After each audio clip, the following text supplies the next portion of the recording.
ladies, gentlemen, friends, foes, lurkers, regulars, GMO people, organic people. Boiler room, inbound. 5, 4, 3, 2, 1.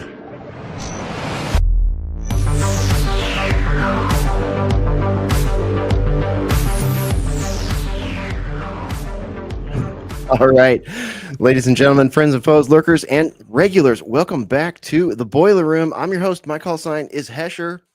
Right here in the Boiler Room. It's great to be back with you live. It is Friday, November the 7th of 2025, and we're broadcasting live at alternatecurrentradio.com and going out through x.com. What's up, our friends on X?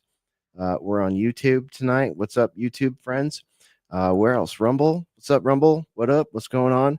And of course, big shouts out to our friends in the Discord server. We have a Discord server. If you're new around here and you haven't heard yet, Burn and Beard will tell you what up over there in the Discord. Izzy is in there doing the party dance. What's going on?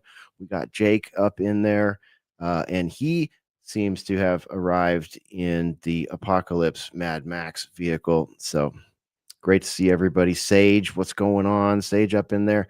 Yeah, so join us in the Discord if you want. There's an invite on our website. Our website is alternatecurrentradio.com. And let's say hello to our friends. Going to be bringing in Ruckus and Mystical Pharaoh in a minute here. We had a great show 1 week ago. We did another show on Friday. We're kind of digging the Friday, actually. We're considering moving the show, the official showtime to Fridays.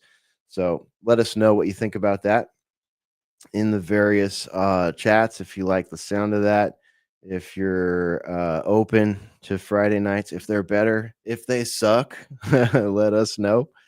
Creative Accidents, what's up? Good to see you in the chat there. Fleety, what's going on?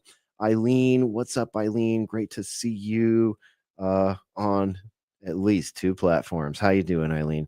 And everybody else. Yes. So yeah, we're thinking about Fridays. Let us know what you think in the chats on that. Yeah. What do you guys think about Fridays? Friday, Social Reject Club meeting. Okay. Sage. Okay. All right. Sage threw me for a loop for a second there, but no. Okay. Fridays are cool. All right. I got a couple plus ups on the Fridays. Yep. We're putting the poll out. Maybe somebody will throw an actual poll up on X or something. Boiler Room on Fridays. What do y'all think? Let us know in the comments. There we go. Yeah. I'm doing good. Fridays. Cool. Okay. So, yep, and there's Creative Accidents. Hello, what's up, my friends? Yep, friends and lurkers. Great to have everybody here in the Boiler Room. Let's say hello to Mystical Pharaoh. Burnin' Beard says, I like Friday better. Fleety says, Friday works. Okay, it's looking good. It's looking good at this point. Mystical Pharaoh, welcome to the Boiler Room. How you doing tonight, man? I'm doing good, man. I don't think I packed my hookah right, so it's pretty like... not flowing right. It's very stuck. There is not a lot of airflow going on. I just no. Do you need to? I mean, that's I need the to unpack it, I guess, and do it again. But I'm too lazy, so I'm just gonna smoke it. It's all right. It's gonna train my lung to just pull harder. You know, that can be a good lung workout. You can really work that like circular breathing. You know, in through the nose slowly, suck. You know, get the smoke. Wait, Fridays like the old days? Did it used to happen on Fridays back then? For what's Boiler Creative Room? Accent talking about? What do you mean? For Creative Accent, just say Fridays like the old days. What's in? Yeah. Well, we were Wednesdays for a while, and then we were Thursdays officially for a long time. And the thing that made us switch from Wednesday to Thursday, this was so long ago. It's completely irrelevant now, but Daniel Spalding had gotten a new job, and it was easier for him to do Thursdays than Wednesdays. And we said, hey, you know, Wednesday, Thursday, tomato, screw. So we moved it to Thursday. But then his life and his schedule got super crazy, and you know, we're years beyond it at this point. So actually now, I mean, I don't mean to speak for Daniel, but there's a chance that maybe he would be able to rejoin us if we do it on Fridays, because where he is in South Korea, that's actually Saturday morning. So that is on the table for him if he has that There you go. availability.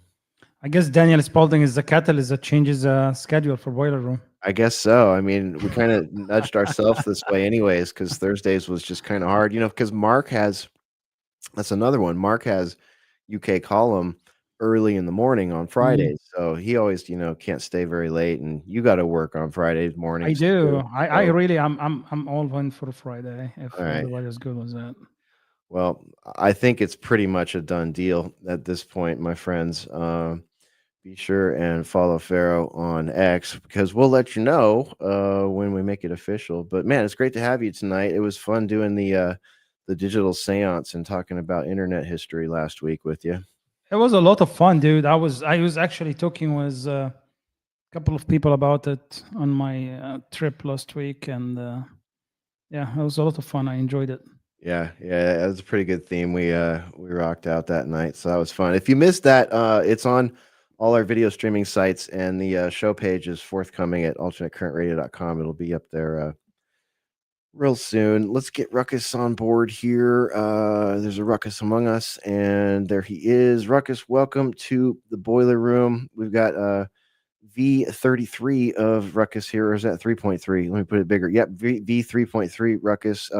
Grok, is this true? Is this really Ruckus? I watched you on Weaponized News, so I know what to say when I have that moment. Like, is this true? Grok, at Grok. Well, actually, we have Grok to thank for the awesome digital matrix style shotguns, because it's like the only AI that will draw a shotgun. Go figure. Wussies. Don't be wussies, AIs. Come on, man. Shotguns are key in American history, key in American pop culture, key in self-protection. You gotta, key in pheasant hunting. Just ask key in Dick Cheney. hunting. You name it. Sorry, man. the late Dick Cheney. Sorry, Dick Cheney. Dick Cheney knew a thing or two about shotguns, didn't he? Or did he not? Perhaps. Oh, Whittington did. He learned a few things, right? Yeah, I think that was the inspiration for the shotguns. This is our 3-gun salute, our send off to the former. What was his role? Supreme evil being, something like that, Hesher? Yeah, pretty much. Of the United States. So yeah, pretty significant figure. That's an official position, right? I think it was. It's so funny to me that he embraced the whole Darth Vader thing. Remember that? A lot of people forget that. Like, people joked about his Darth Vader-ness because of the mechanical heart and all this crazy shit with that guy. I don't know. I don't want to get into it, but yeah, anyways. But he's gone. He passed, and lots of people have been having fun with the memes and all this stuff. Been finding it difficult to find people who are like, man, shucks, gonna really miss that. We lost a good one there. In fact, I have yet to see that. So what does that tell you, right? Yeah, he was the right-hand man to this guy, right? And one of the things I've used on the Google is to pull up maps. I have filters on internets. Yeah, that's his boy right there. That's his boy. Saw old GW on television the other night. He was enjoying a Dallas Cowboys game, if I recall. They panned over to him. He was sitting there just loving life, man, living life. Live, love, bomb. Wait, no, that's not how it goes, is it? Never mind. I must have got that wrong. Anyways, you can follow Ruckus on the X at AC_word_slanger. That's pretty cool. How did you do that? It's just a little thing, If you want to support the program and the site, you can support ACR in the Boiler Room right there. alternatecurrentradio.com/support. And of course, you don't want to miss our mixtape Saturdays. We got Infidel Pharaoh, we got Ruckus, we got Funk Soul, we got myself, we got Spore, we got Photon, other people coming and going, dropping mixtapes all Saturdays. Matt Man, big shout out to Matt Man. He usually kicks us off with a epically long 3-hour mix. So we do that on Saturdays. And yeah, that's all my banners. Don't forget to do all those things. It says right there as well. Yeah. Spore says hi to everybody. Spore just dropped you a physical troll message tonight, Ruckus, instead of a icebreaker. So that was silly. Yeah. Grape Buzzballs. Look up the great new Grape Buzzballs commercial. Maybe I spoil. almost missed it. I was like, where? What are you talking about?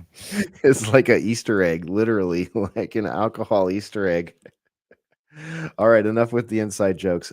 Tonight, on the Boiler Room, we're definitely gonna have to.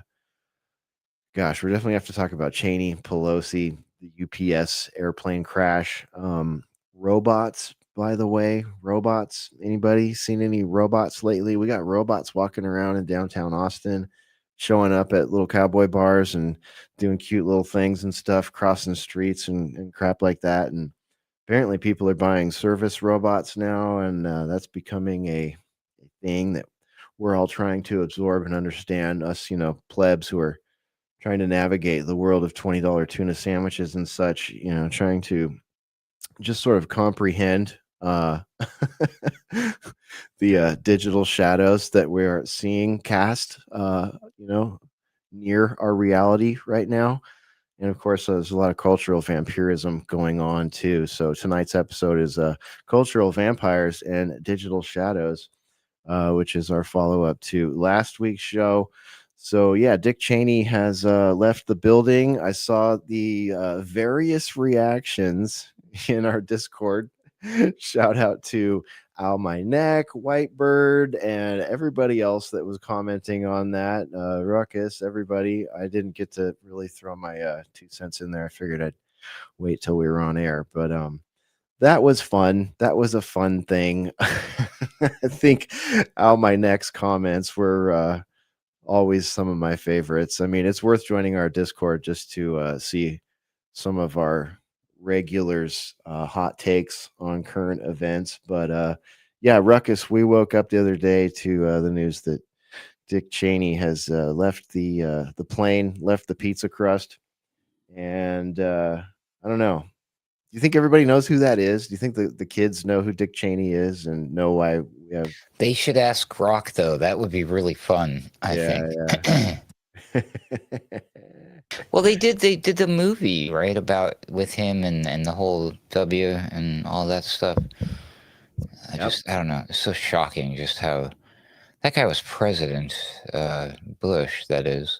Or was he really? Who was really in control? Who was really in power? I wonder.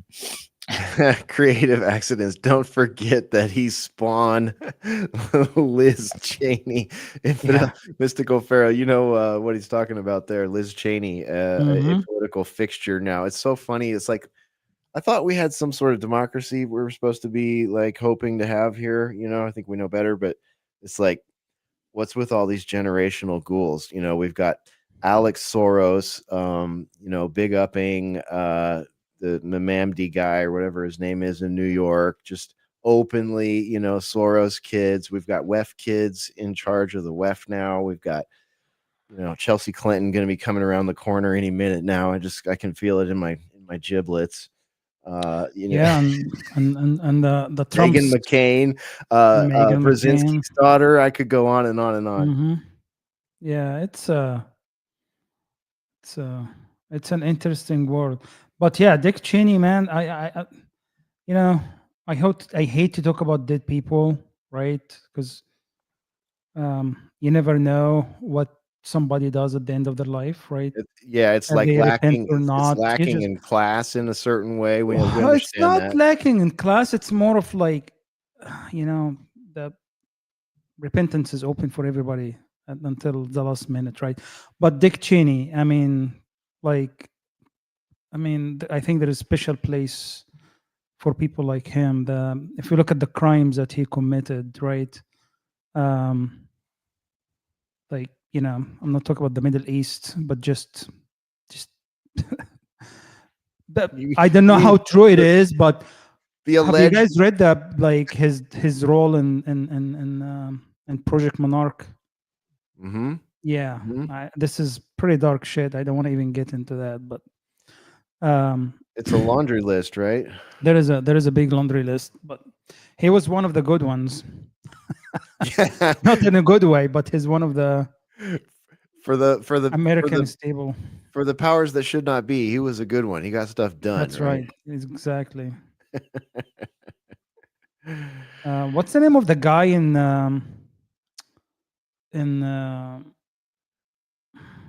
X-Files that was smoking cigars?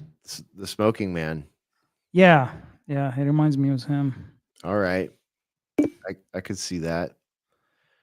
I definitely see that. I'm trying to find one of my favorite comments here that was left, but I'm having to scroll super far up. What about you, Ruckus? What oh, here it is. I'm gonna leave this commenter unnamed in case he doesn't get a drone strike, but I think this sums up what a lot of people were probably thinking. So Dick has finally gone to hell. Bye-bye. Say hello to Madeleine Albright, Zbigniew Brzezinski, and Donald Rumsfeld, as well as all the other war criminals and evil mofos. Yeah, and John McCain.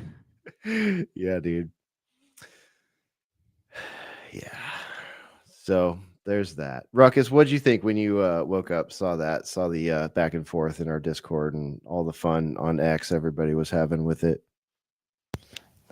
Yeah, not in good taste, people. Not a good look. It's we'll remember this. We'll remember you making fun of Dick Cheney passing. No, I'm just kidding. I don't know. My favorite was the people who pointed out how gangster he was. How, like, not only did he shoot that dude in the face, he forced that guy to apologize for basically his face getting in the way.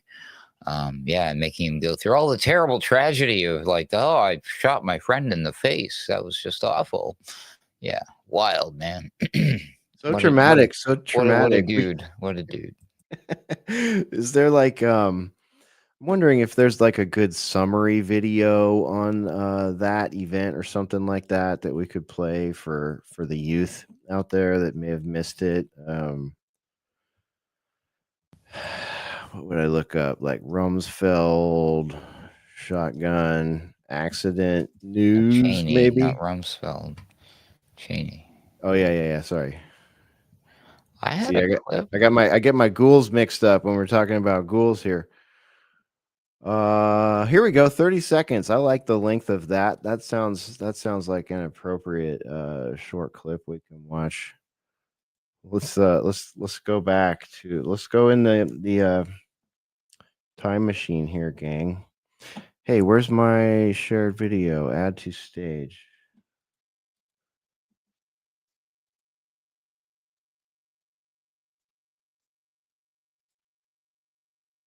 Can you guys hear that, Ruckus? Okay. Yeah, I'm getting that error in my No, I don't hear it. I'm getting that error in my StreamYard that's telling me I have to like reconnect this thing. So we'll reconnect this thing and hopefully it'll work. We'll see. Tell me if you can hear it. Turning now to our Throwback 3. That's a quick look at some of the other noteworthy stories from this week in history. 13 years ago today, Vice President Dick Cheney shot his hunting buddy in the face. Look at that headline. Duck, it's Dick. Cheney was quail hunting with Harry Whittington in Texas when he accidentally fired his shotgun, not realizing it was pointed at Whittington. Well, needless to say, this was an embarrassing distraction for the White House. Cheney called it one of the worst days of his life. Thankfully, Whittington did recover from his wounds. So which is it? I'm a little confused there. Now follow that up with the one I just dropped in the private chat here on StreamYard. Okay, so he accidentally shot him without knowing that it was pointed at him. So I mean, you don't really need that second part of the description. Like if he accidentally, the problem here is that he accidentally discharged his shotgun. Never mind what it was pointed at. Well, there is a thing there too. If you just never pointed at something you don't want to shoot, that these things won't happen even if you accidentally discharge your weapon. But okay, maybe that's too nuanced. Let's see here. Okay, so this one, oh, this is Whittington's commentary, right? Oh, this ought to be. This is the person who got shot. Okay, let me put that on the screen. My family and I are deeply sorry for all that Vice President Cheney and his family have had to go through this past week. We send our love and respect to them as they deal with situations that are much more serious than what we've had this week. I'm so sorry you shot me in the face, man. Did I hear that right? I'm so sorry that you. Sorry, my face was in the way. Sorry, my face got in the way of your muzzle of your shotgun. I think he opened up with we were when you're out pheasant hunting, there are certain risks that you assume, something like that. Like your buddy might shoot you in the face. Accidentally, of course. Without knowing which direction it was pointed, of course. I mean, The dude, the dude was messed up too, and it was like his lung collapsed. All sorts of crazy shit happened. Yeah. Oh my gosh. Yeah, so Cheney's gone. Another one.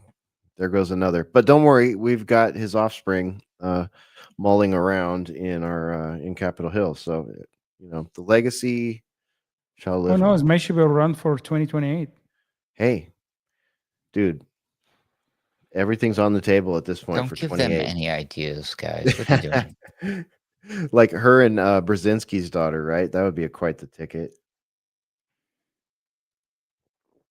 All right. Yeah, or her and what's her name? That Indian chick that ran and didn't go anywhere. Fuck, I forgot her name. Oh, That's how relevant she is. Yeah, I know who you mean. Haley. Yeah.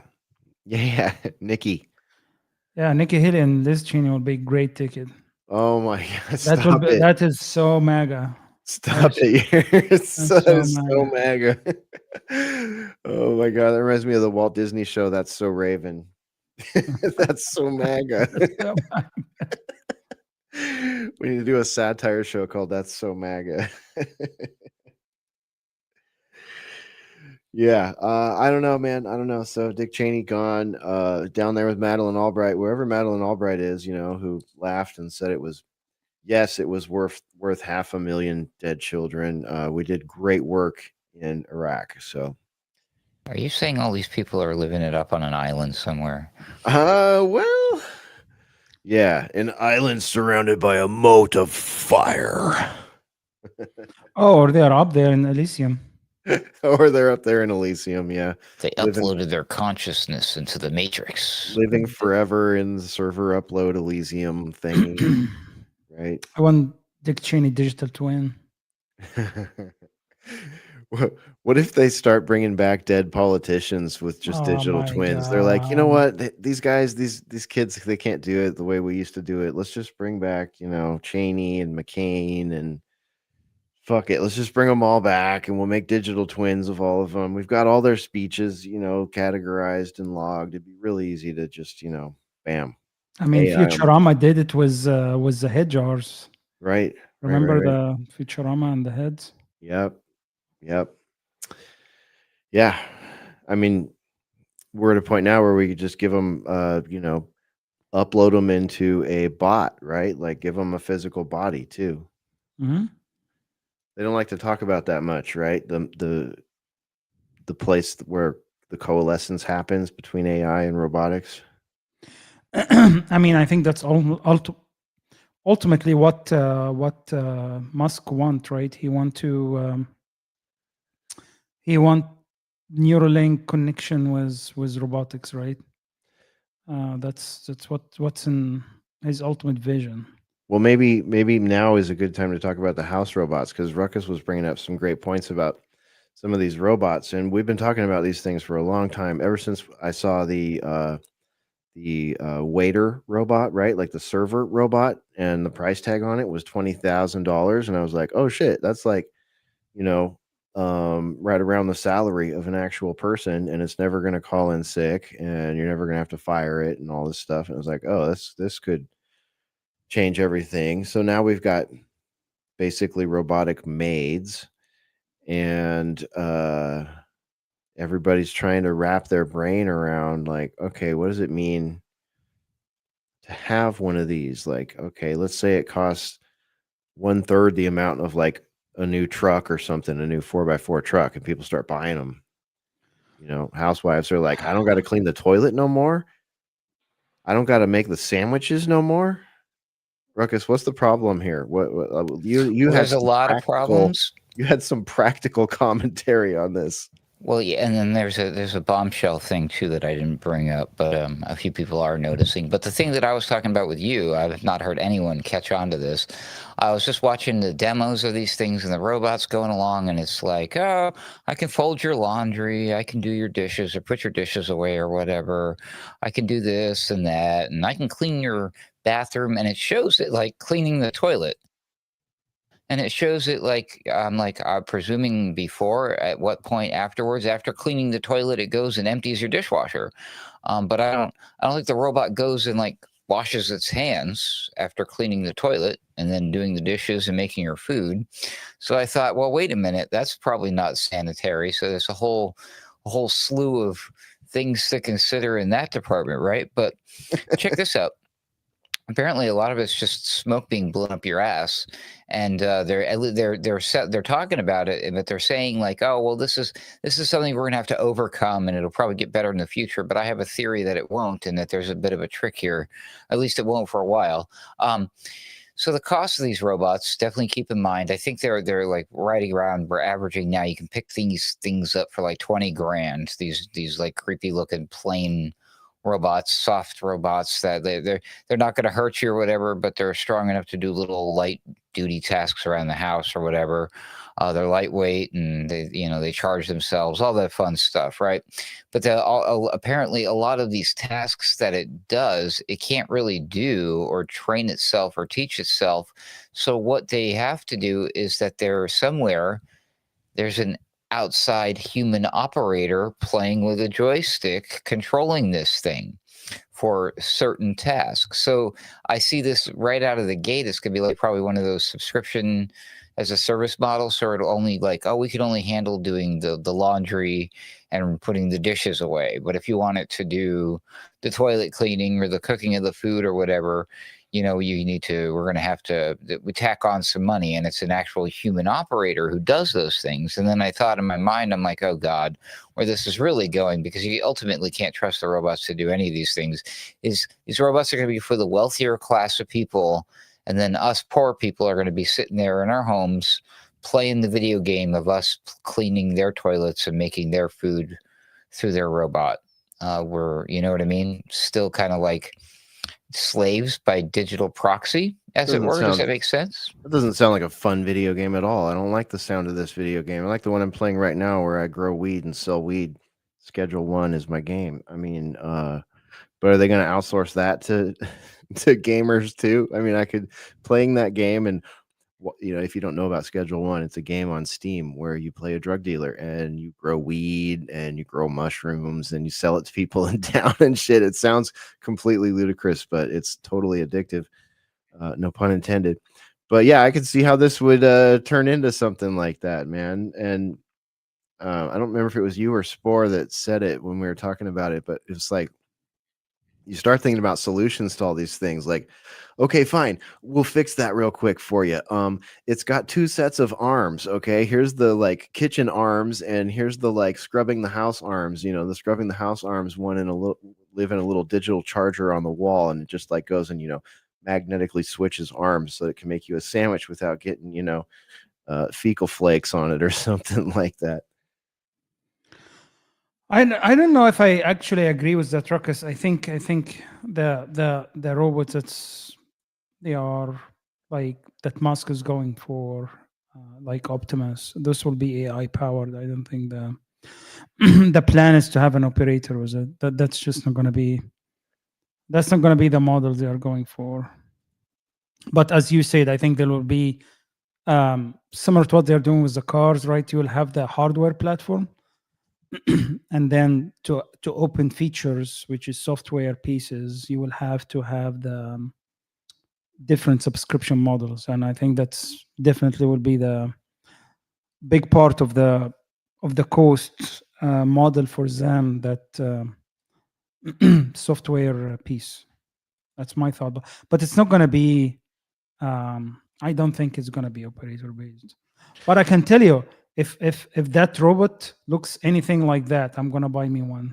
Well, that the thing. What's that movie called that shot's from? Subservience. Subservience. Okay, so if you haven't seen Subservience, the thing that I found the most interesting about Subservience was the construction robots. There was like this whole subplot going where her husband or boyfriend or whoever was like a foreman on on a build a build of a building. He's construction dude, and they come in and they replace all the human workers with like Atlas robots and stuff like that. And it's like, okay, how far are we actually from that? Because I think that's where this ultimately ends up. It's the same thing with AIs, right? Like if you're really, really, really using an AI like for professional development, you're going to want to pay for it, right? You want to have like the top tier payment for it, so you have full licensing.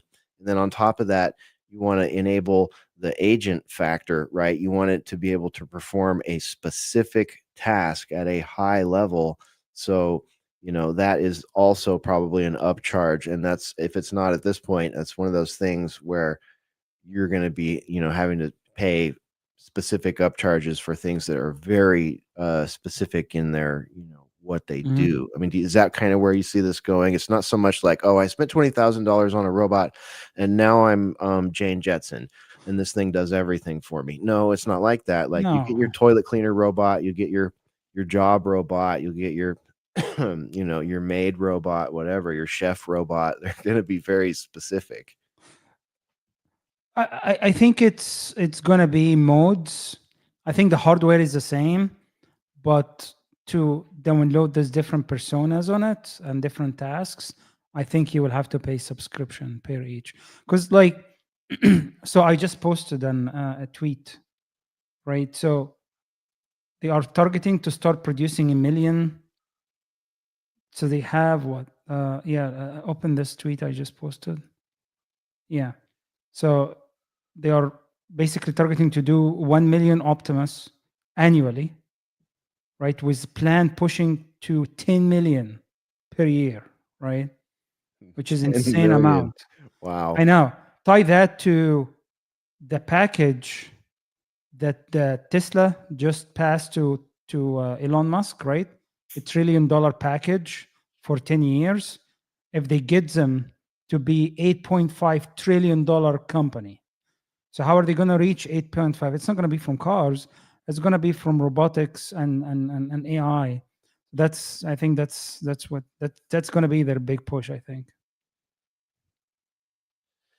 So like Grokpedia, the X app, the Everything app, the Tesla takeover of the roads, you know what I mean? It's just you can feel the noose like tightening, right? Like the whatever that Musk noose is, you can just feel it tightening, and it's all so freaking sexy. You know what I mean? It's all so, and there's so many fanboys and girls out there at this point.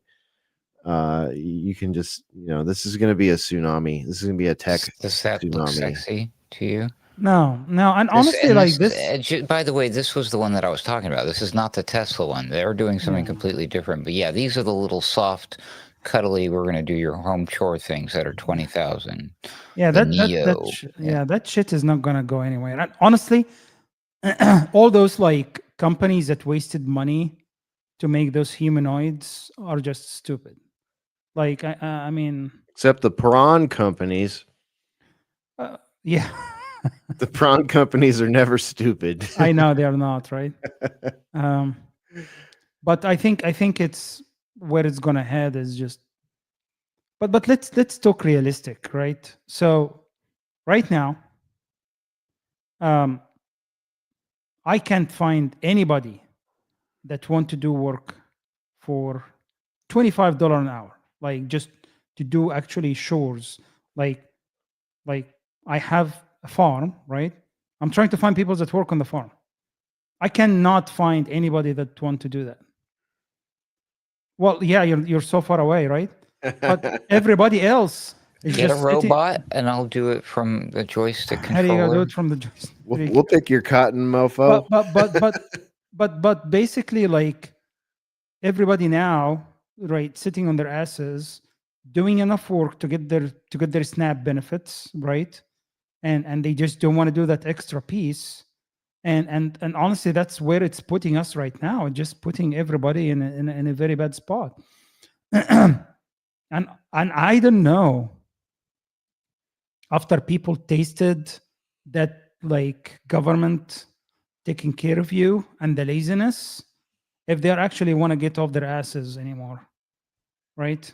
But the issue is, once this start kicking in, it's just not going to go back, right? You're going to be pretty much out of job, and your only way is basic income, right? That's their whole thing from the very beginning, right? That's their whole vision, to make you like just a lazy ass and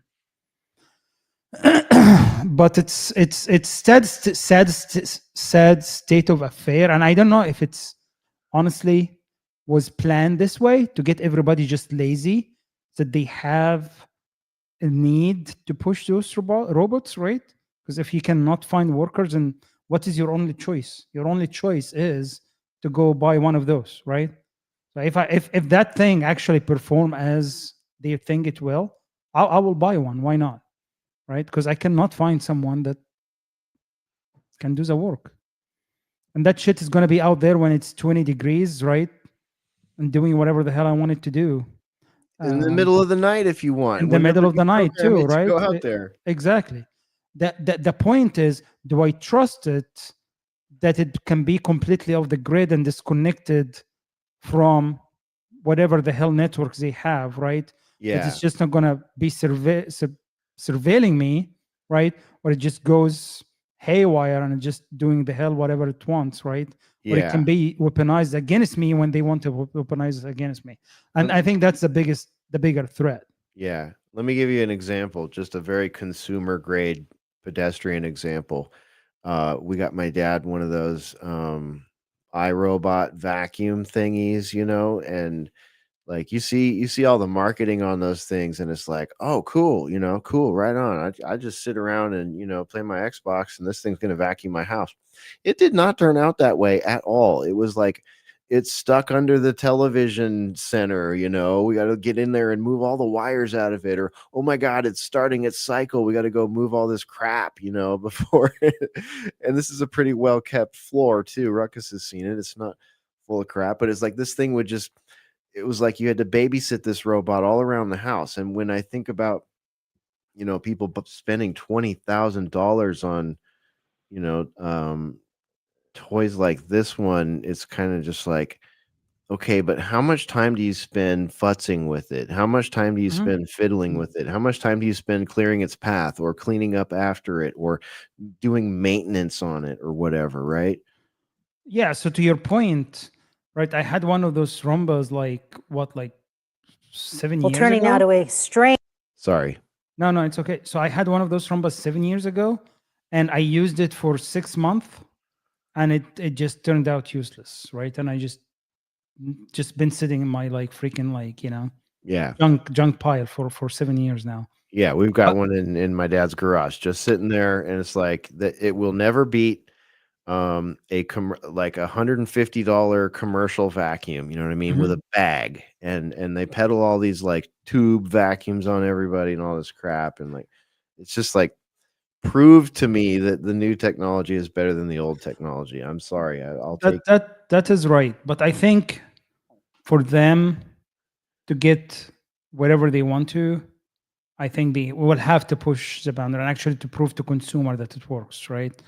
But the question is, once they prove it works and once you have it, how much control do you have it versus what they have, right? So simple as Tesla, right? You own a Tesla, right?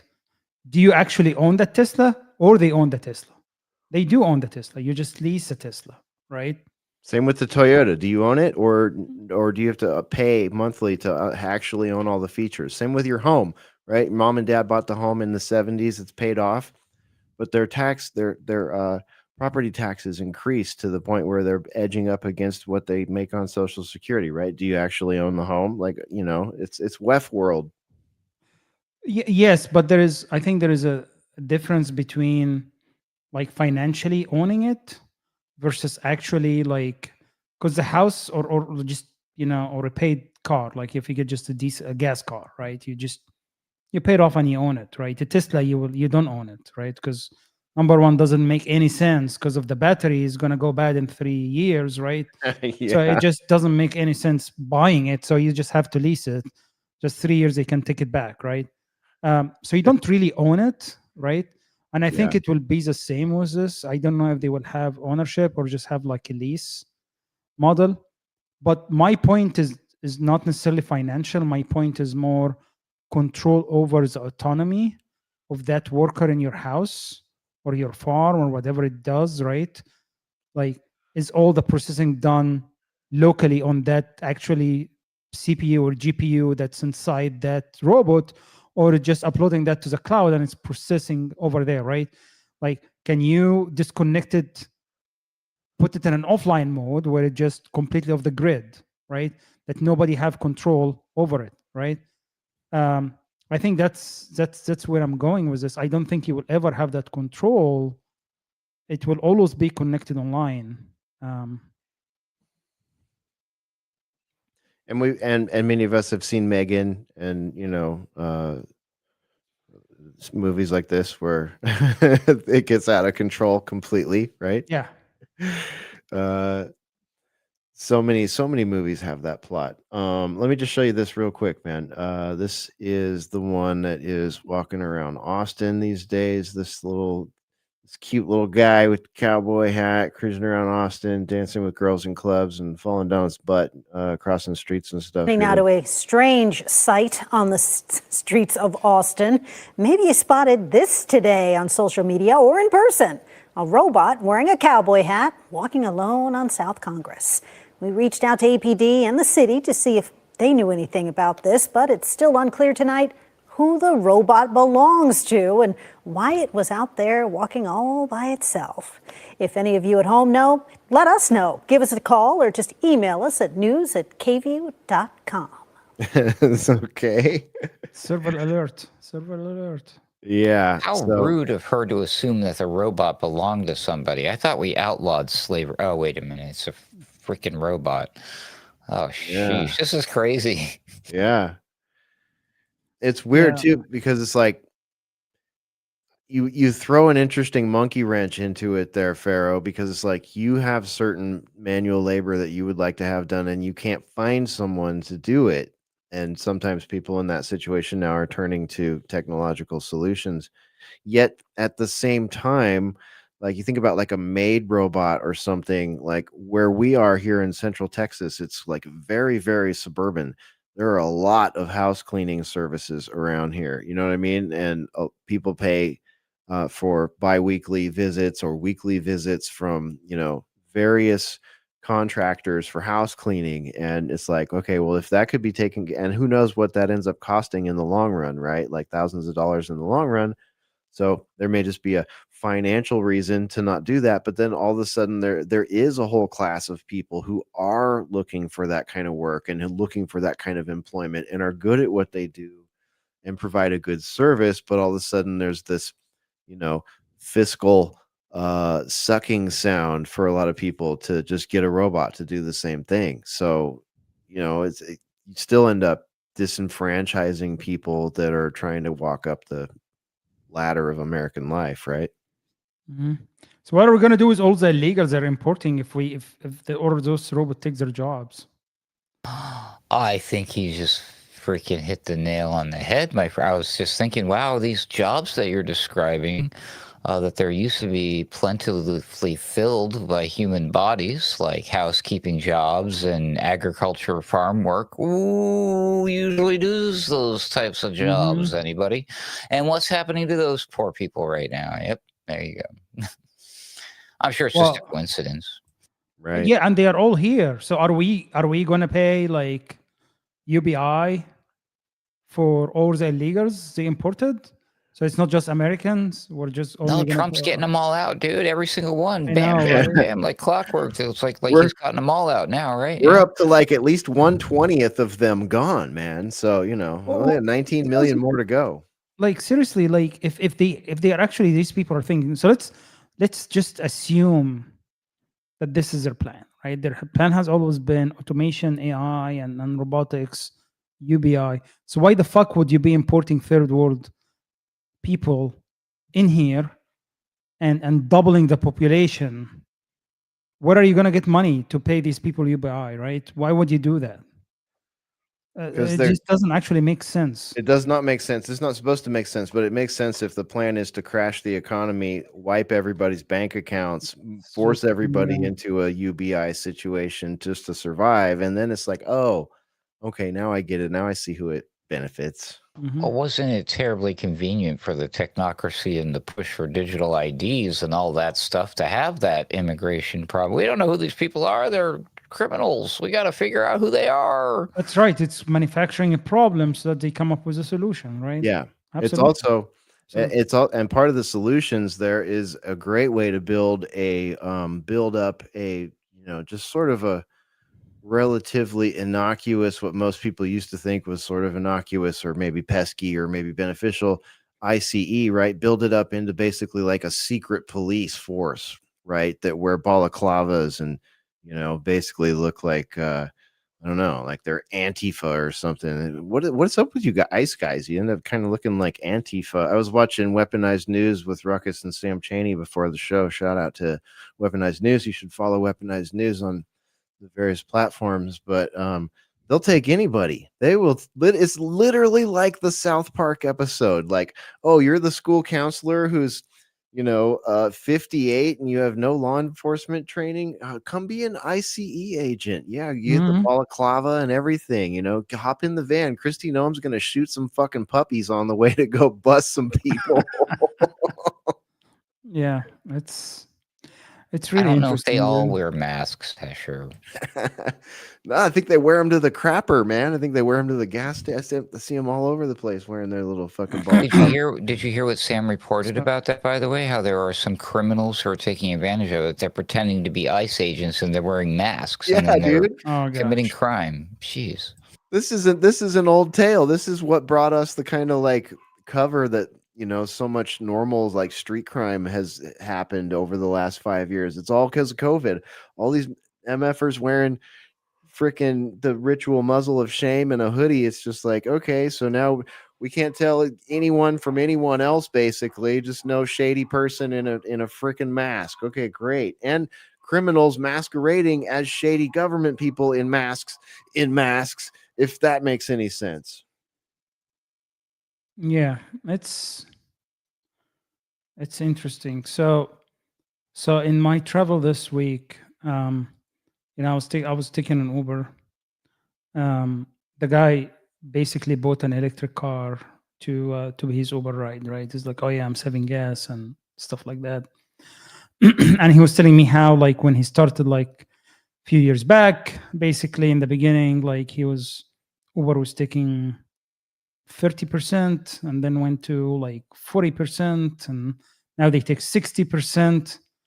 And we got into like, well, Tesla already started Uber and is already planning on those like driverless like cab, right? And their plan is 2030 to basically all the Uber fleet be basically auto cars, right? And I'm like, so they created an industry, like a service industry, given how shitty the economy is right now. One of the biggest gigs for people is actually being an Uber driver or one of those drivers, right? It's how they make money. And all of a sudden, in few years, their plan is to take that from the people, which is insane, right? It's like slowly just taking all the opportunity from you to just make money. It's pretty like, I don't know. It's pretty devious, to be honest. And he talk about like why people lost faith in or why people elected Madami in New York, right? It's because of this exact same thing, right? Because people like in a very simplistic form, they see this shit right in front of them, what they call capitalism, which is not a capitalism, right? This is actually a technocratic, like manipulated capital market, right? This is not actually true capitalism. There is no true capitalism in actually U.S. or free market. Right. It's actually kind of like a hodgepodge of fascism absolutely, and socialism. Absolutely. Especially now with a partnership between the government and corporations, right? With the government owning part of companies now, right? So we're turning into China, and actually in a much worse model, because at least China, they just straightforward about it, right? But we're not. But my point about this rant is really like, they are people looking at this and they're like, well, maybe we just try those other ideas of these people that are talking about it, right? Maybe socialism is the way to go, or communism, right? So it's complete expected blowback against the system, right? Republicans are still in complete denial about it, right? And part of this is a complete failure of or betrayal of Trump 2.0 to his base and the agenda he was elected to get, is really how to get this like blue collar America back to have a decent life. How can we bring them back to the purpose they used to have as a productive member of society, right? Someone that actually have a pride, to have a job, waking up every day to have a purpose. It doesn't matter going and working in a fucking factory or working in a farm. You're waking up to a purpose, right? That's, as a human being, that's what you need. And it's complete. There is no policy that was put in this administration that supports that goal. As a matter of fact, it's complete. It's acceleration of the takeover of the technocracy and the destruction of the middle class and the blue collar class in America. Yeah, man. Well, let me I'm sorry to do this to you, Kelly Osbourne, but let me take you back to a time when Kelly Osbourne spit some of her ideas about who would wash the toilets, perhaps. Thanks. You can all thank Creative Accidents for this one. Where's our audio? Donald Trump. Oh, that's no. In the sense, if you kick every Latino out of this country, then who is going to be cleaning your toilet, Donald Trump? Oh, that's no. In the sense that, no. You know what I mean? Like when I'm saying there's more jobs to be in LA, they always but they don't. Are not only the only people. I didn't mean it like that. Come on. No, I would never mean it like that. Okay. Like, I'm not part of this argument with. I think what you're saying is that Trump has. Well, you made yourself part of that argument there, Kelly. Yikes. Oh, stepped in it. Who's going to clean your toilet? Donald Trump, says Kelly Osbourne. The robots will. Apparently. The robots now. That's right. That is right. So here, can I so this is a great job for one of those robots.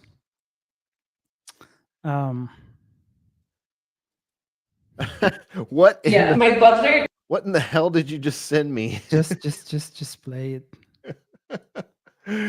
Oh gosh, Infidel, what are you doing? Okay, what is this? Is this AI slop? What am I looking at? No, it's actually not. Just play it. This one of the she's actually a model. Yeah, just a real human being person thing. She's actually a real human being. Yeah. All right. Okay. Well, nice makeup. You gotta okay. And I'm gonna my butler needs to okay, so when I finish and I have to do this and he helps me. It's like a nurse. He just he do this very fast and he has to clean me. But what I do with a butler is that I really need to separate so you gotta okay. And I'm gonna my butler needs to okay. Yeah, so she has anyway. So my point is, she has a butler to wipe her big ass, right? Sorry, guys, to make that to you, but it was. This is definitely one of those instances where it would be much safer and smarter to have a robot do that. Yeah, or have a bidet, actually. Yeah, why does not Homegirl not have a bidet? She should have a gold Japanese bidet. Holy. If we hadn't have already named this episode before the show, it would be called "She Hired a Butler to Wipe Her Ass." Okay, you would have made the title of the show right there for sure tonight. What is that? What is this woman working with? That looks like 3 Dude, footballs. She is a famous like Instagram model.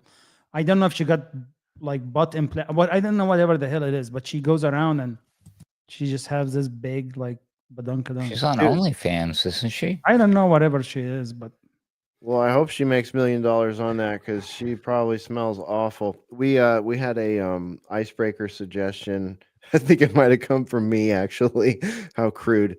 Who knows? Maybe we'll hit it one day. But it was about the Brazilian butt lift and how they all have a horrible rank smell to them because there's like rotting fat cells that have been moved around inside the butt. That is so gross, dude. But that's all, folks. That was the show. Good night, everybody. That's all, folks. That's all, guys. What is she smuggling in that FUPA area? It looks like there's like 3 footballs in there, dude. It's crazy, dude. Looks like but the fact, but here, so this is a perfect example of the society. So this is someone that became famous for having a fat ass, right? And now she's making like millions, and now she's hiring someone to wipe her ass. Yeah, this is the society we're in right now. Just to pay a butler to wipe her butt. It gives new meaning to butler, don't it? Well, Donald Trump has done something about this. He has executive ordered himself a solution to this problem. I think that lady will be getting a lifetime supply of Ozempic and similar drugs at a reduced price, courtesy of good old US of A. That's right. Yeah, Ozempic stocks kind of fell a little bit. What happened there, Ruckus? Oh, I don't know. I don't track Ozempic stocks, but yeah, no, I guess Trump, he's been doing, he's a drug dealer now. He got the United States involved in it legally. Yeah, no, negotiating prices and whatnot. You can go to like the official government website to get your drugs, not those kind of drugs, people, the big pharma type of drugs. So yeah, he made some sort of executive order or some sort of deal where they're not going to be price gouging you on your weight loss drugs. And when he was making the announcement, you might have remembered this, Mystical Pharaoh, you shared the video of that. Mm-hmm. One of the higher up in the executive chain there at one of these big pharma companies in the room to celebrate this announcement literally passed out. And then like freaking like RFK Jr. and other people got, the hell out of the way so they didn't, get shot, in the picture because they all knew pictures are going to be taken. That's why they moved so fast, I think. But not the president. Oh, no, not the president. President just kind of looked over. I was just kind of like, thinking, yeah, that's neat. And then he just turns back and looks up, and then somebody gets a picture of just the president just looking all calm as hell, looking at the camera, while behind him is a dude who just passed out. Everybody's trying to help him. It's freaking hilarious. It's the picture of the year, I think, Infidel. I don't know if you have a link to that one. Right. Oh, I have it right here. Oh, there you go. At first, I thought there's no way this picture is real. No, that picture is 100% real. It's a perfect meme, dude.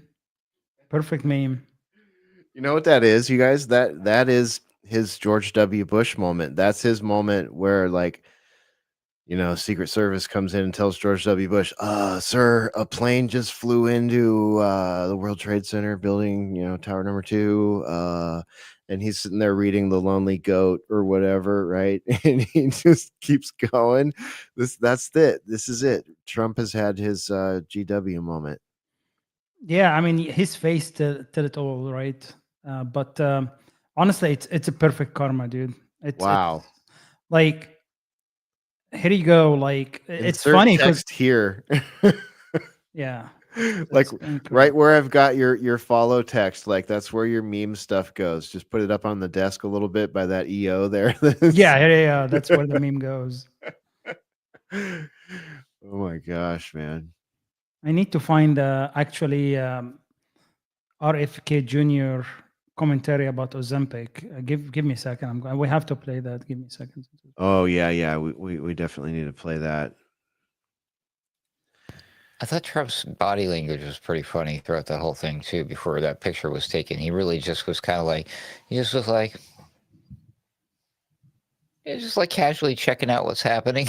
Everybody else is running around like they're chicken through the head, which is a total different reaction than what happened in Pennsylvania that one time. Anyway. Oh yeah, good point. Yeah, remember that, where something happened and then it was a tragic event, and people could have been hurt, but yet they hold on a second, don't anybody do anything. Hey, you reporters, get over here real quick, and you lower that flag real quick. Okay, now go. I found that fascinating. It's just interesting stuff how they can do that. They're pretty badass like that. Those are superheroes. They can do all that while at the same time keeping everybody safe. Neat. Yeah, it's really weird. See if you can play that, Hash. Oh, okay. We got a link inbound here. What do we got? Mystical Pharaoh dropping us a link. My security team is riled up. Hopefully that's not too loud on the stream. Is this a video? What am I looking at? Oh yeah. Okay. Let me see if I can't go full screen with this one and share it. All right, Pharaoh, here.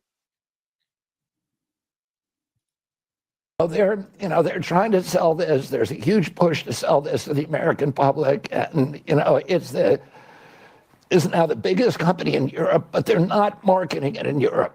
They make this drug in Denmark, and in Denmark, they do not recommend it for diabetes or for obesity. They recommend dietary and behavioral changes. Mm-hmm. In our country, they're counting on selling it to Americans because we're so stupid and so addicted to drugs. Yeah, this is Maha 2024 before we win the elections. And here is another one, the one I posted after. Okay. That Tucker Carlson just... Hold on, let me put that on the screen here. Go full screen. A clip that Tucker Carlson just posted on his Twitter feed. Oh, I think it's the second one down from the top of his Twitter feed, and I urge you all to look at it. And it's a clip, it's an interview that he did with a former pharmaceutical company executive about Ozempic. And it's really revealing. It's an extraordinary piece of television, and it's a really wonderful expose on this product. One of the things that he said is it's a product that is illegal for weight loss in Europe. It's made by the biggest pharmaceutical company in Europe, Novo Nordisk. And they say in their materials, we're going to get all of this money from, this is going to be the biggest medical product ever made. And 100% of the money is going to come from the United States of America. Because we have the greatest obesity issue in the world. We have the greatest diabetes affliction, and we're the only ones that will allow it. And the impacts of this drug are just terrible. It paralyzes the stomach. It stops a lot of the serotonin that we produce happens in the stomach, part of the microbiome, and it destroys our capacity to produce serotonin. And it has on its label now, I think, black box warnings about suicidal ideation, and that and then it works while you use it for a lot of people, but it causes severe gastrointestinal problems. And the moment you stop using it, you regain all the weight. And meanwhile, your stomach's been paralyzed, and a lot of those impacts last, apparently, according to what they said on the program, after the use of the drug is terminated. But some of the most interesting, he talks about the amount of lobbying money that is going into the AAP, that the NAACP is now a registered lobbyist for the pharmaceutical companies, and on their website they label criticism of Ozempic as racist. And and the amount of money that's going into, into the medical associations that pretend to be protecting our health, and to Congress and to the press and all of these, they basically undermined all the institutions of our democracy to make us the sickest country in the history of the world and the sickest generation in American history. Okay. Yeah. So who's in charge right now? Is it this guy was standing in that room when Trump was making the announcement? Yeah, this is all very confusing, isn't it? It is insane, dude. This is 2024. This is actually the level we're on right now. This is So where is he today? Where is he today? Like, did he not run out of that room or run up to that room after that happened and said, "See, I told you in 2024"? Like, where's that piece of video? I don't know. Oh, he's all for it now.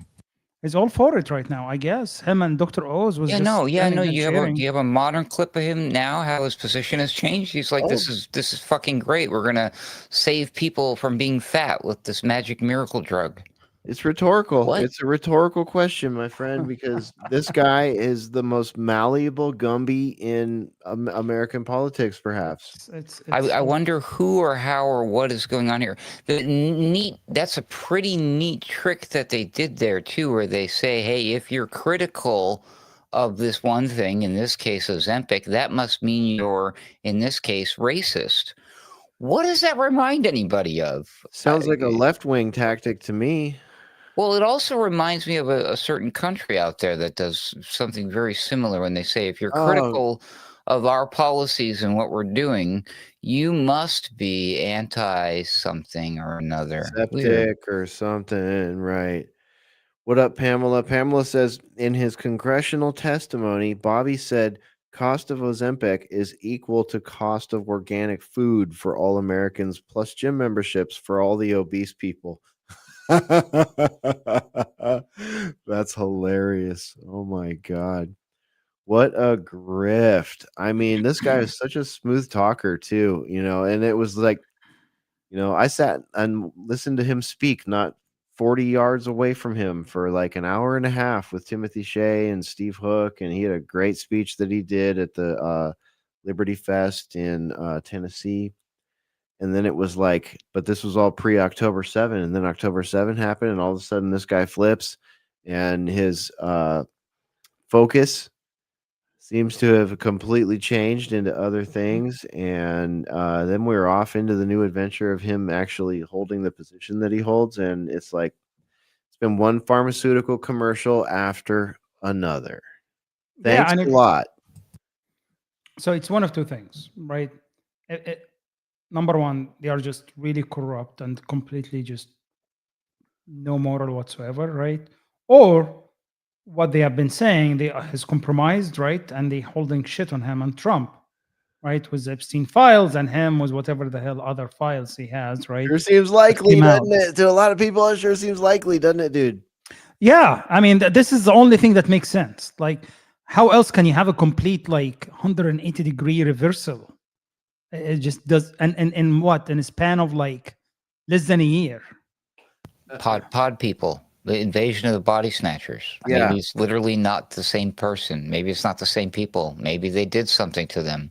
I mean, should we be worried for RFK Jr., the real one? Where is he? Correct me if I'm wrong, someone, but even Children's Health Defense Network has had to distance themselves from a lot of maybe everything that comes out of this guy's mouth now. It's like, oh, the brain worm and the dead bear on the bicycle, all that stuff seems to have, or maybe it's a blacklist somewhere or something in somebody's files that were on somebody's desk for a long time that just turned out to not be a thing. And, everybody changed their tune. All those high-level podcasters that, elevated Trump up after he gets his fucking earlobe shot. Fuck, this is all so stupid. This is like the stupidest script for a reality I have ever fucking heard of. Could we not have Running Man? Could we not have Hunger Games? Could we not have Mad Max? No, we get this fucking clown show.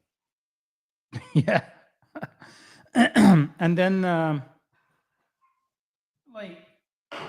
people ask like why, why I don't have any trust right now, because people like, it's like, how can you have like the complete reversal against Trump? And my point is because all of them had complete reversal against or complete reversal to their positions, right? So right now I just have zero trust. Anything comes out of the mouth of anybody in that administration. Zero trust. I'm so sick of politics right now. I am so sick. And like Ruckus knows, you all know, many of you watching know, like we were right in there. We were inserted into the battleground information warfare daily, not weekly, not popping our heads up weekly or bi-weekly, like every day, 6 days a week, 7 days a week for the longest amount of time. And we talked to big name people, all of them, big name people, right? J6ers. I had Donald Trump's public relations lady on many times. Peter Navarro, all Roger Stone, all these people. And it was like after the stupid COVID stuff, there was this moment where people like us, some people might call us conspiracy theorists, but that's really not what we are. We are propaganda analysts, I would say, if we had to come up with a bumper sticker for it. But anyway, like we were fellow travelers with a lot of these people for a minute there. A long minute, a couple of years, 2.5 years, almost 3 years. And look where we're at now. Look where we are at now. We've been grifted once again. And we knew this was possible while it was going on. It's not like we were naive to the fact that this was all shady as fuck. But we also knew that what we were having at the moment with Biden was catastrophic. So we were in there. We were in the mix. And now the pendulum has swung. And what's the slogan? You shouted it out on Weaponized News with Sam earlier. Promises made, promises kept. Now we see what promises made, promises kept in a Trump 2.0 looks like. And it's just like, oh shit, this is odious. This is evil. This is not what we signed up for. This is Lando Calrissian going to dinner with Darth Vader. You know what I mean? It's just not good. So look at that link I just dropped. So that lawsuit just dropped like 3 days ago. Class action lawsuit. Oh yeah, Ozempic lawsuit. Gastro, like November 4th, 2025. Yeah. So this is from levinlaw.com. Our Ozempic lawsuit lawyers are investigating cases where individuals have suffered gastroparesis or stomach paralysis or frozen stomach. If you're what Junior was saying, yeah. Yep. Or vision loss. This is one that we've brought up in the boiler room before. People experiencing vision loss, permanent vision loss, using the weight loss drug Ozempic, Wegovy, or ribullysis. These lawsuits allege that the manufacturer of these drugs failed to adequately warn patients and doctors of the risk of these dangerous gastrointestinal side effects. We'll leave it right there. We'll link that in the show page so you can read that further. The bone density stuff or something like that. Oh, right? dude. Yeah, the bone density as well. So here is my point. Why I'm actually bringing this up. So this is same day that Trump got up on right, or actually a day before he got up, right, and did the stupid announcement, right? Is he completely like has no idea actually what's happening in the real life, and he's just getting shit passed to him by people just to make him look stupid? Do you have that picture again real quick? Which one? Yeah, I do. The one Pharaoh had of the year. Yeah. Yeah. Right here. I don't know. You tell me. Ask that question again. Ask that again while you have that picture. So is he just getting information from people around him just to make him look like a fool? Because that's exactly what he is right now. It's just a big ass fool. He's starting to look like Keck. He looks like Keck in that photo. Yeah, like, or are we just seriously that incompetent? Is that administration that incompetent, or they are like really trying to undermine him and just paint him as a moron? Because it's one of these two things.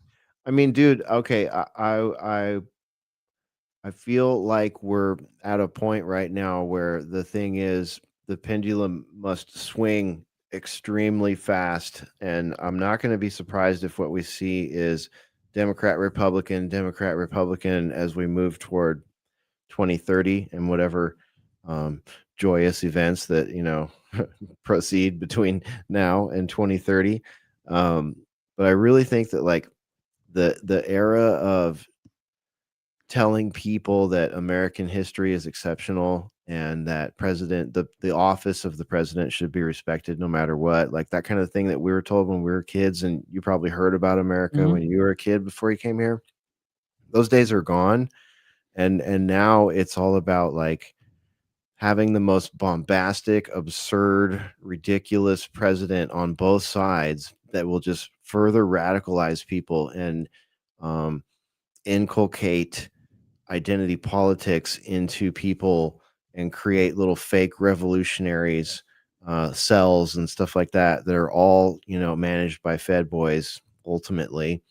And the narrative will be written, like Ruckus was saying on Weaponized News, by cheap AI tricks, and we're just going to keep getting bombarded with this shit. And it's like there's going to be a lot of fanboying when your team is in charge, like we're seeing that right now with the hardcore political Zio MAGAs. They'll just, the level of cope will be absurd. It'll be like, well, it's better than what we have before. It's fixing what we have before. And it's just going to swing from right to left and right to left. And people will get further and further pissed off. That's what I think is probably going to happen here. If it's a slow burn, you know what I mean? If it's a fast burn, money apocalypse or something like that, all bets are off. But we'll have to see. I think the wheels are just going to come completely off, dude. I think so too. Yeah. I think so too. I think it's very likely. Yeah. I think we said that actually one of the reasons they put him in office, or they allowed him to be in office, because the crash is going to happen during his time. And you need someone to pin it on, right? He's the perfect guy. He's the perfect guy for it. So and they what we're seeing right now, it's almost they are painting him in this picture, right, in that corner, so that when that happened, they completely pin it on him. Yeah. And honestly, this is the end of characters like that. The Last Populist. That would be the other title for the show. The Last Populist. What did you title the show? Cultural Vampires and Digital Shadows. Nice. Yeah. We've seen a lot of digital shadows going across the sphere this week, and a lot of cultural vampires. That is for sure. Speaking of which, all of those things reminds me real quick. You're sick of politics. I'm sick of politics. Pharaoh, are you sick of politics? Oh yeah. Oh yeah. You know who else is sick of politics? This one. Yeah. Nice transition. This one says she's not doing no politics no more. She done politicking? No more. Yeah. Can you believe it?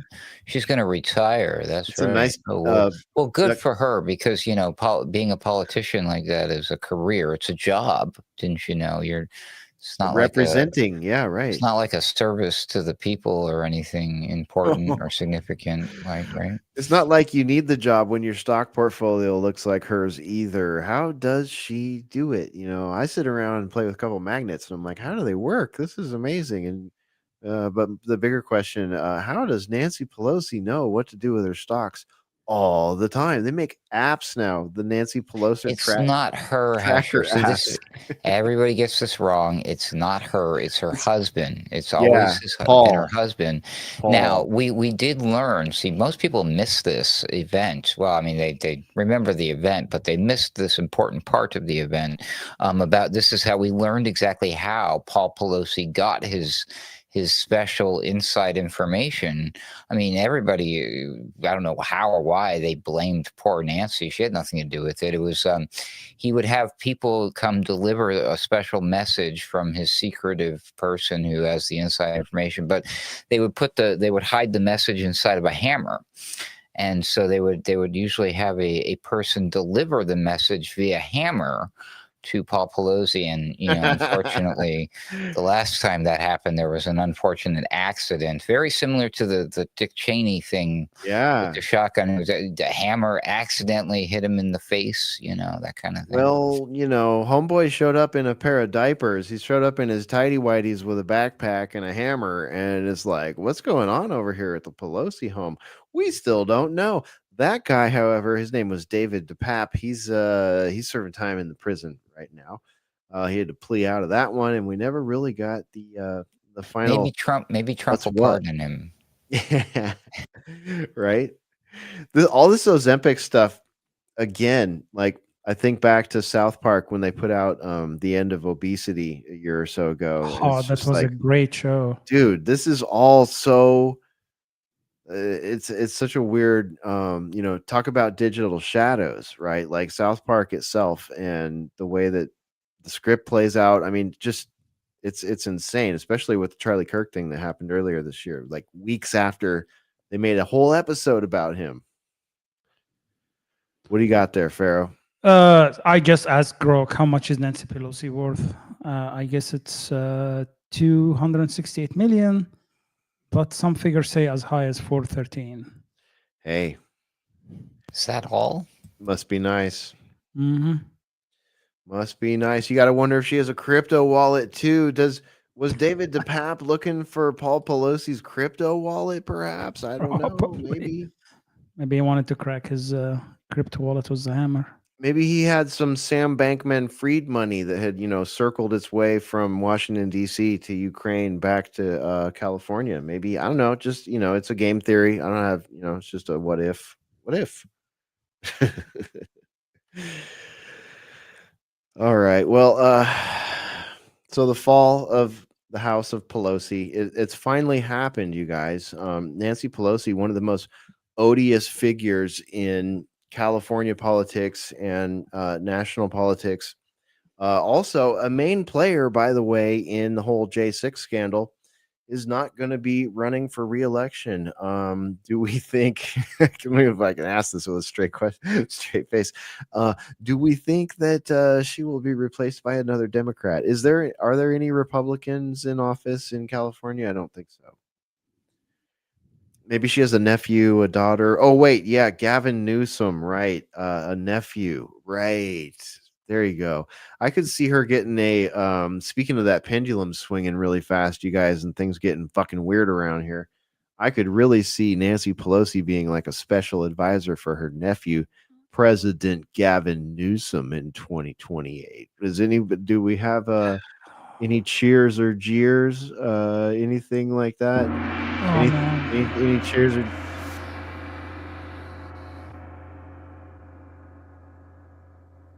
No, I'm really interested to see who they're gonna run. I don't know if they're gonna run Gavin, but I'm interested to see who the Democrats are gonna choose.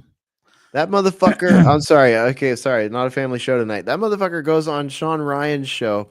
Sean Ryan gives him a SIG P365, pretty sweet blaster, and then softballs him all the way. 10-round clip. Yeah. Well, no, they made some quips about it, and all this and that. Like that was the most hardball thing Newsom had to deal with was whatever quip Sean Ryan had after he gave it to him. And then, of course, then he lets him respond, paraphrasing, "Oh, I love guns. I'm a gun guy, blah, blah, blah. We carry guns in California," right? And then what's he doing in the background? He's suing Glock, right? He's suing Glock along with a couple other states. You know who you are. And now we have no Gen 1 through Gen 5 Glocks anymore as of the end of this month. Go panic buy now. If you're a good American, go panic buy a Glock right now, because you're not going to be able to they're not shipping any more Gens 1 through 5 come November 30th. That's a fact. That's from their factory. That's from their corporate office. Oh, maybe I should get one because I don't have a Glock. You should pick up a Glock 19 or 3 and a Glock 21, dude. It's time. They're replacing them with a new one, right? They're replacing the whole series with what they're calling the V series. So there will be a brand new come December, come Christmas buying phrase. There will be There will be a new Glock out there on the market, the V series. And the reason they did this is because criminals found a way to 3D print a back plate for this thing, which ends up being what they call a switch. And all of a sudden, you've got these illegal automatic weapons everywhere. But what does Gavin Newsom and certain other governors like him and other people that support them do? They go and they sue Glock. Glock didn't make the switch. You know what I mean? Glock's defense was originally check your people. Your people are the ones breaking the law. We didn't do anything wrong, and they're fucking correct. But eventually, they took the knee, and now is your last chance to get a on the OEM over the counter market a Gen 1 through Gen 5 Glock. Yeah, it's So Sean Ryan, you suck, dude. So okay, I'll take that back. Sean Ryan, you could do better, dude. And we think you might be a CIA asset, by the way. But anyways, a lot of people say that we're just asking for a friend. Is that true? Sarah Adams, are your stories true? Who do you actually work for? We know you work over there at the Sean Ryan podcast. We have questions about the Sean Ryan podcast.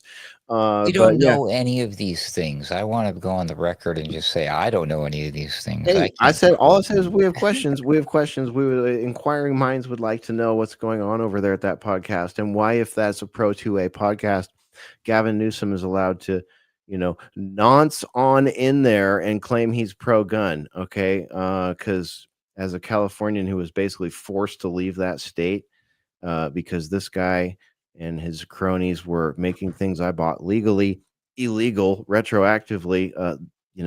People want to know. So Sean Ryan, what's going on there? What's going on? Why no hard questions? At least Joe Rogan won't even have that mofo in his studio. I'll give it up to Rogan saying, no, I will not interview you. I have no interest in interviewing you. I would not interview him either. Frankly, fuck that. Anyways, what else do we got tonight? Have you seen some of the people Rogan does interview, though? Yeah, it's a mixed bag, man. Some of it is like, okay, cringe, and okay, where's the hard questions? But you know what I mean. It's cotton candy for the brain for a lot of people. So there's that. Anyways, Pharaoh, let me ask you. Don't forget what you were about to say. But as the fall of the House of Pelosi goes, do you think we're witnessing the end of an old empire here, or just a costume change and another it's custom nepotistic handoff of the baton? It's a handoff. I mean, look how much money AOC made, right? It's all of this is just nothing more than just rebranding, and it's the same corrupt machine. New faces. They're just new faces to cater to the emotion. Last names, new faces, new faces. They'll be there for the next 50 fucking years too.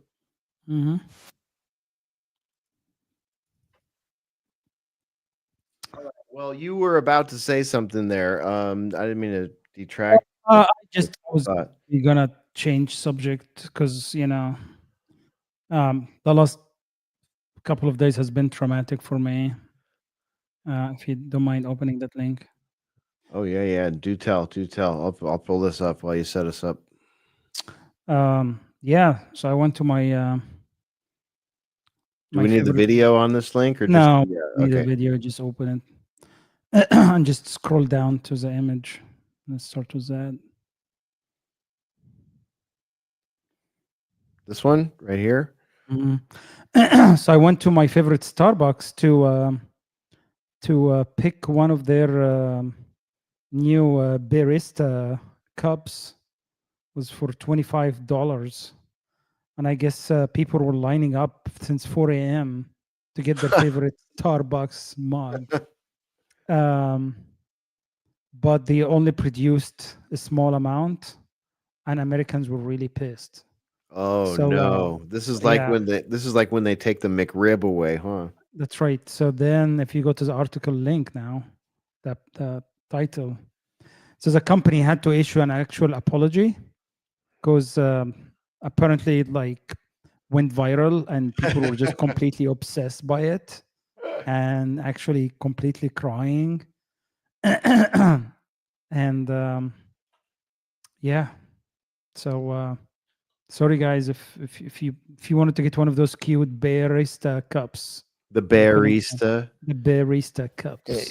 So you can or you can't? You can't because he only produced a small amount. No, don't tell. No, I want. I can't get what.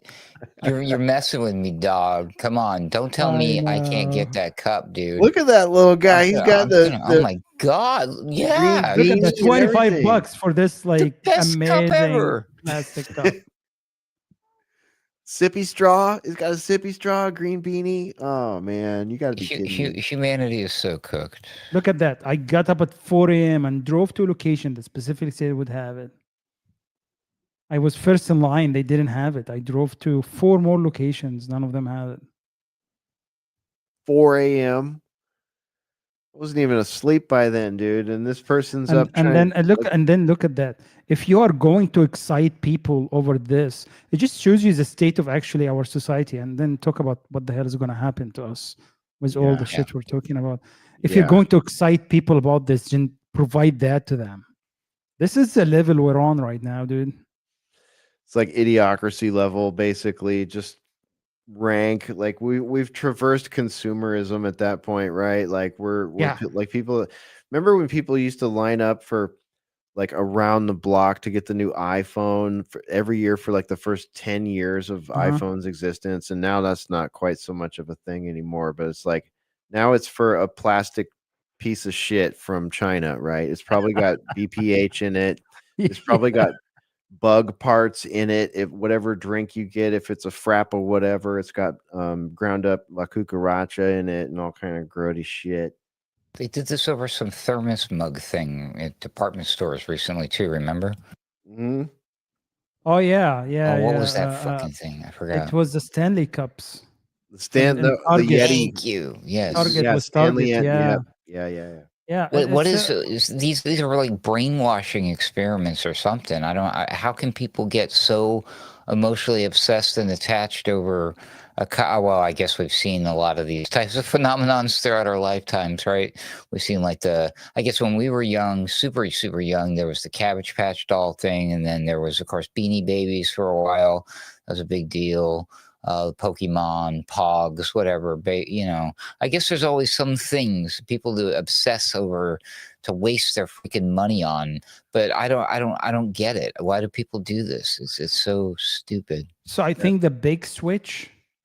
So yeah, they've been brainwashing Americans and the consumer for a long time, but the big switch happened after COVID, because the only relief of trauma that they caused to people was you going out and buying some shit, right? And this is why we ended up in the inflation we're in right now, and that's how we ended up with the trillions of dollars that got of debt. And what was your first panic buy during 2020, Pharaoh?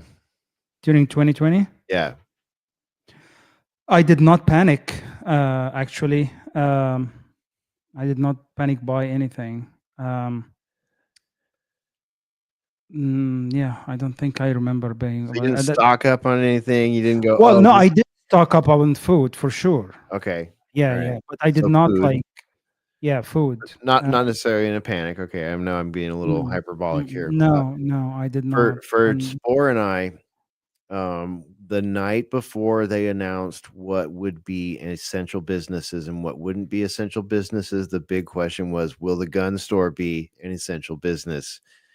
We didn't know the answer, so we bought 2 CZs. That was our contribution to actual American constitutional purchasing at the time.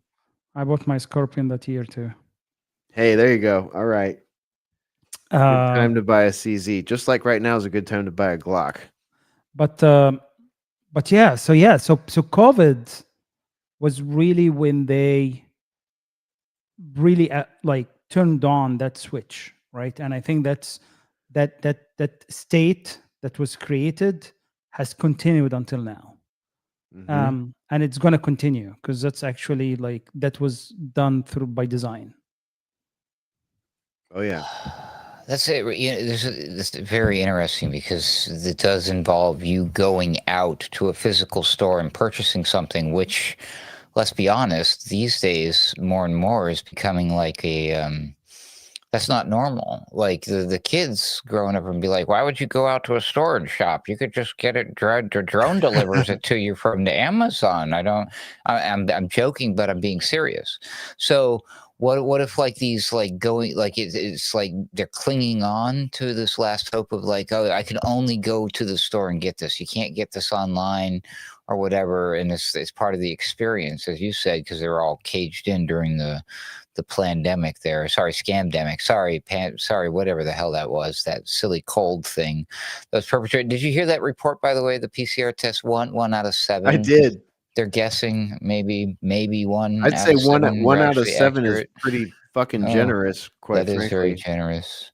But definitely good enough to shut down the world over. That's for damn sure, right?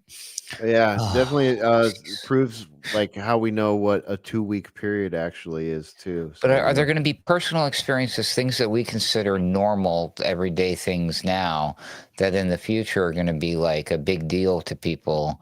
Like, I mean, are people going to go that effing nuts over the ability to go out and eat something? I mean, a restaurant's going to basically shut down to where they're like, they're only open one day out of the week, twice out of the month.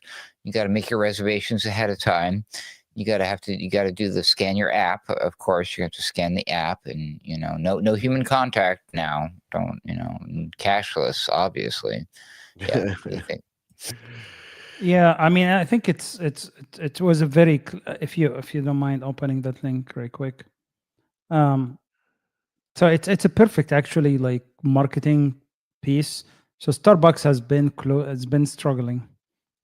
Go figure, right? People don't have money. So not everybody's Poor spending. Starbucks. Yeah, I know. yeah, we feel right? so bad for them. They have 18,000 location in US and Canada. Can you imagine? 18,000. It's insane. Yeah, they're gonna cut hundreds of locations, and that doesn't even scratch the amount that they have. No, they don't. It's not. But my point is to your point, why they want to drive traffic to their stores again, right? So that was perfect way to get people to traffic to their stores. Yeah. At 4 a.m. too. Getting people out of bed. Can you imagine how stupid you need to be to wake up at 4 a.m. to get a fucking stupid ass cup like that? Unbelievable. I think I've gotten up at like weird times like that, maybe for like to be on a podcast, to listen to a live stream, or to like purchase something that's super limited that's dropping at a weird European time. Like I'm never for a fucking Chinese piece of BPH plastic, dude. Or to check on that strange noise that you heard. That's the sound of a shotgun. You can see it right back there. Digital shadows tonight. We're seeing the casting of those digital shadows. Cheney and Pelosi, total archetypes of political vampirism. And one is out of politics and one is off the pizza crust altogether, off the chessboard, down there playing that darker version of Brzezinski's grand chessboard game, right? What a night. What a crazy night. What about that UPS plane that crashed, dude? What happened there? Like I saw, the fireball and all that stuff. I saw the horrific stuff, but I mean, is there something deeper going on? Did you see this thing, Pharaoh? I've did seen it. It's I saw I did not dig into it, the root cause, but I've seen the video of it, and it is horrific. Yeah, it's not good. Yeah, it was. I'm shocked by the lack of information on this. Because they were saying like giving a death toll, and I'm like thinking it's a UPS plane. I'm like, oh, that means it landed on people. You know what I mean? And so they're being very tight-lipped about a lot of stuff. And I I tried to track it, but I don't think there's a lot of information out there. They're clearly hiding something, and I don't get it. I don't understand what's going on here. So Spidey sense is tingling. So yeah, I don't know if you can find maybe like a recent report about it or a video. If you have that video is harrowing, the explosion. Oh man, what a fireball. Okay, let's see here. Oh, there's so many, like, that people caught it on dash cams, people caught it all over the place. Yeah, let's see here. Let's try this one. This probably will work. I don't think this is an updated report. This is probably from the day of, but here you go. We'll take a look. Going to now bring you some other big news that we are following, including a breaking news right now that we are learning from Louisville, Kentucky. This is from the police department, and this is the update from LMPD and other multiple agencies talking about reports of a plane crash near Fern Valley and Grade Lane. Grade Lane will be closed indefinitely between Stooges and Critton. Injuries have been reported. I want to bring you this live look right now from Louisville. This is breaking news images that we are bringing to you on Live Now from Fox, and you are seeing a big plume of smoke right now continuing to go into the skies here. Again, reports of this plane crash continuing to be talked about in Louisville, and we are learning that there is injuries reported. Obviously, very critical situation right now that is happening in Kentucky, and we are going to be awaiting more updates, but very tragic scene that is being played out right now in Louisville of Okay, that's like a 13-minute video. I don't want to let it go too far there. Awake Jake, how dare you? Heard UPS is hiring robot pilots now. It's too soon, dude. Too soon for that one. How dare you? That's fucked up. So Louisville, Kentucky. Some of the deaths were the 3 crew members on board, so everything else were people on the ground. Yeah, that's pretty freaky. This is one we can link on the show page here. Thanks, Ruckus. 14th death confirmed after UPS plane crash. 9 still missing. Look at that. My Tonight, goodness. we start with late breaking news in that UPS just identified the pilots who were killed. They are Captain Richard Wartenberg from Independence, Kentucky. That's in the northern part of the state. First Officer Lee Truitt from Albuquerque, New Mexico. And International Relief Officer Captain Dana Diamond. He's from Texas. We have live team coverage for you again tonight. Let's start, though, with Jennifer Bayless, who has the latest from investigators. Well, Rick, we just got updates from the NTSB, the Transportation Department, and other local officials. Here's what we know right now. The confirmed victims remain at 12, with 9 still missing tonight. Grade Lane partially reopened. The barrier, though, has been pushed back about a quarter mile. The shelter in place around the crash site is still in place at this hour. And late this afternoon, we learned from the NTSB hours of data was recorded from the plane's black box. Alexis Matthews joins me now with the very latest from the NTSB. Alexis? Jennifer, for this crash to have happened just nearly 48 hours ago, NTSB, as we heard the lead investigators, they're making significant progress to determine what caused this tragedy. Now, today was their first full day of operations, and NTSB board member Todd Inman gave insight into what's already being done. Now, so far, the black box that they recovered from the cargo plane has made its way to their headquarters in D.C., and data was successfully extracted, even with the heat damage that the device has sustained. Now, they've called in more aviation experts, bringing their total number of team members here in Louisville to over. You can see right there that there's significant damage on the ground from where the fireball and the wreckage all landed. It looks really bad. It's not a good situation. I'm not going to let that one run all the way through either. It's pretty long as well, but there's some crazy like dash cam videos of the actual crash and the fireball and all that stuff. And then there's, these updates that we're showing you here, but not good. Not very good.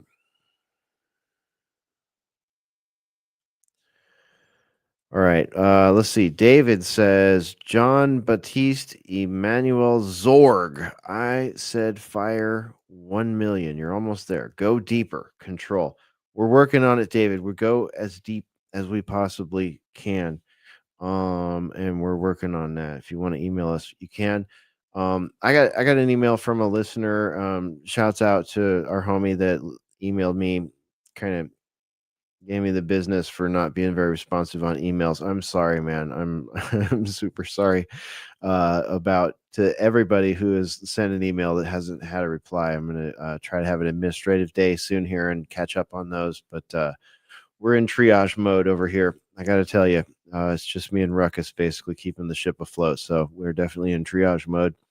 And getting new stuff out to you and showing up is sometimes the best we can do. But I do acknowledge that I read all of those emails, and I apologize if I haven't gotten back to anybody. But yeah, so pretty crazy stuff. You know, we've got the that plane crash. We've got the cultural vampires, house robots, and all kind of digital shadows all over this episode here.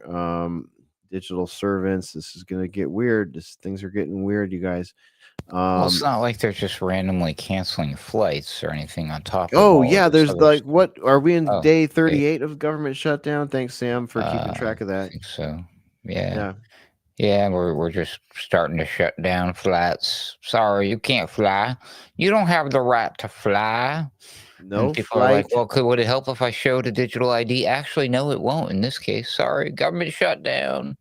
Yeah, Blame no the flights Democrats. for you, right?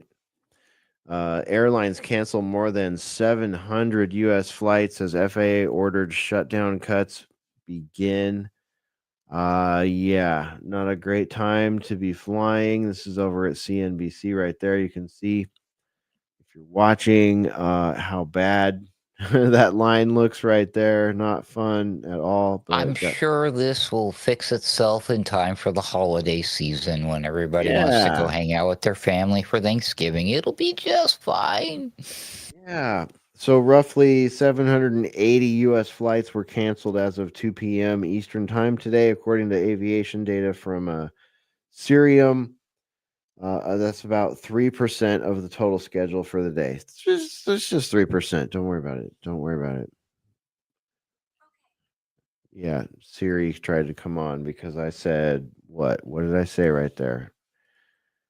Oh yeah, Cirium. I tried to pronounce that, and my iPhone turned on and wanted to be part of the show. So you're part of the show now.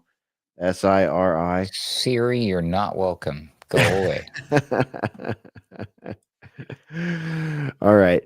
Let's see here. What else do we got? Anything else you got on your plate tonight, Mystical Pharaoh? Anything else you want to throw out there before we shut the boiler room down for this November the 7th, 2025? No, nothing specific. All right, man. Well, hey, it's been great having you with us tonight. Appreciate you being here and looking forward to seeing you again next week. Thanks, man. All right. There goes Infidel Cheers, Mystical Pharaoh. One of these days I'll get used to this, man. The All good. Mystical Pharaoh on his way out. Cheers, guys. All right, there he goes. Ruckus, saved rounds, final thoughts. Anything else we need to throw out there tonight? Not that I can think of. Besides, I'm pretty tired. Yeah. So yeah, no, I don't know. Nothing changes. That's what I'd like to report. Yeah. Is nothing changes. Like, oh, Kanye went and apologized to the juice boxes. That was thank interesting. you. I guess we should mention that. But yeah, I would point out something about that also nothing changes. But go ahead. Do you have a clip for that? Oh yeah, you know I do. Let's see here. I think it's the closest one. Yeah, I sent it to Patrick earlier. And here is let me make sure I've got this ready to fly. Here's what I said when I sent this out to my people. By the way, this is a fun addition to the absurd reality of 2025. As you know, I've been harping on the Yay/Milo/4 Fuentes / Alex Jones team up on X right after Elon purchased X, which in my opinion was the cultural flag planting for when the Overton window opened up for various questions to be asked and narratives to be discussed on social media, to be allowed and to be asked for some reason all of a sudden at that time, which has led to this strange place where now Candace, who is now the #1 podcaster, I think she has traversed Joe Rogan. She jumped the Joe Rogan shark and she's now #1. So mommy bloggers rejoice. Candace Owens is #1. Anyways, so the strange place where now Candace, Tucker, Rogan, etc. are considered antiseptic, etc. by the Zio wing of the MAGA. Well, look at Ye now. This is just too crazy. I feel really blessed to be able to sit here with you today and just take accountability. I was dealing with some various issues, dealing with bipolar also. So it would take the ideas I had and have me take them to an extreme where I would forget about the protection of the people around me and myself. So I wanted to come and take accountability. Sometimes people aren't that knowledgeable about the bipolar and the cause or what causes it and the way you act when you have this disease. So it's like if you left the house and you left your kid at the house and your kid went and messed up the kitchen and messed up the garage and messed up the living room. Now when you get back, it's your responsibility because that's your child. And that's the way I look at it. It's like I gotta go clean up the kitchen, I gotta clean up the living room, I gotta clean up the garage.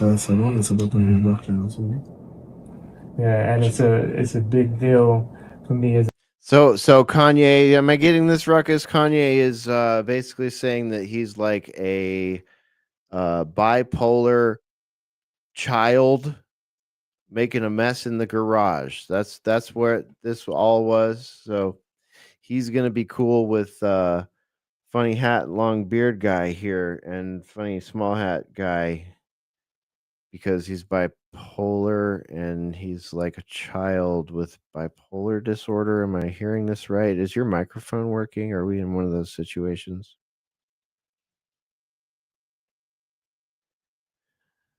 I feel like we might be in a situation. I'm gonna let this. Yeah. Here, try unmuting. Radio check. No, we don't got you. I don't got you.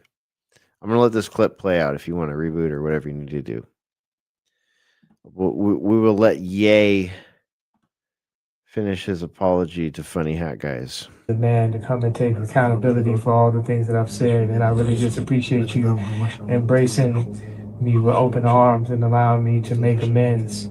And this is the beginning and the first steps and the first brick by brick to build back the strong walls.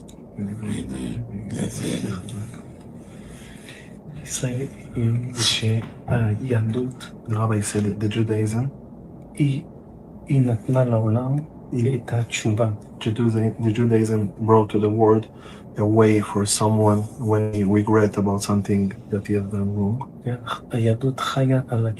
And the Jews live on this way of if someone did something wrong, he can regret and fix it. And the rabbis are hugging you and hugging everybody. And God willing, and from now on, strong things and good things, and only good. You are a very good man. Amen. That's the best, man. Yeah. There you go.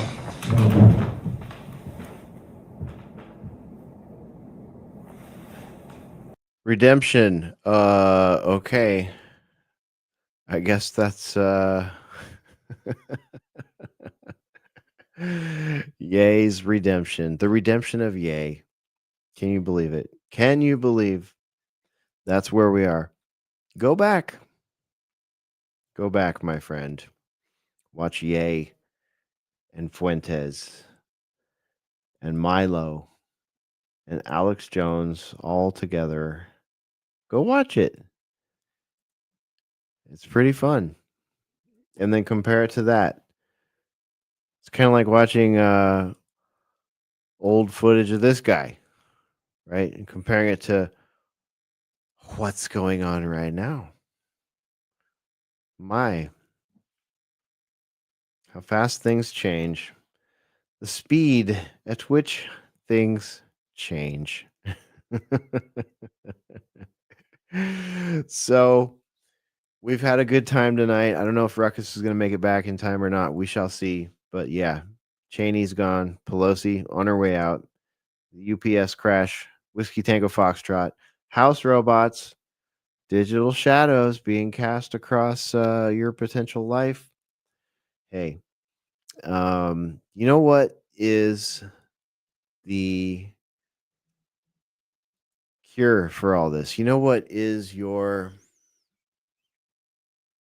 how to protect yourself from this? It's like G.I. Joe used to said. Oh, how did G.I. Joe say it? Knowing is half the battle, right? So in this context for tonight's Boiler Room, I will say awareness is the modern garlic. Okay. That's right. For the cultural vampires, awareness is the modern garlic. So that's what we aim to do here in the Boiler Room. Don't forget to follow all of us on social medias. I've been posting the links in our banners. I'm at Hesher Media right there. You can follow me on X or IG with at Hesher Media. Follow us on Rumble, Boiler Room. We're Boiler Room on Rumble. We're Alternate Current Radio on YouTube. Adam Clark, Ruckus, at AC_Wordslinger on the X platform.